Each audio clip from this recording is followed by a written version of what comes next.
কি বলে যে সেলিং সিমেন্ট, আমরা কিন্তু এটা বিজনেস না, এটাকে আমরা সার্ভিস হিসাবে ঠিক করি। কি হিসাবে?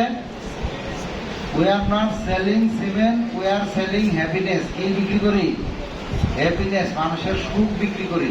তো সুখ কিভাবে বিক্রি করা যায়? সুখ বিক্রি করা যায়, বলেন? বিক্রি করা যায় কিভাবে? বিক্রি করা যায়, ধরেন আপনি একজন মানুষকে আপনি কিছু খাওয়াইলেন, হোটেলে নিয়ে গেলেন, একটা রিসোর্টে নিয়ে গিয়ে কিছু খাওয়াইলেন, লাঞ্চ করাইলেন, 500 টাকা ধরেন আপনার খাবারের বিল আসলো, তাই তো? ওই খাওয়া পর্যন্তই শেষ, ওইটা পরে বাথরুম টাথরুম করে ওটা শেষ হয়ে যাবে। 2 বছর পরে আর মনে থাকবে না যে এই রিসোর্টে কিংবা এই হোটেলে আমি খাইছিলাম, মনে থাকবে বলেন?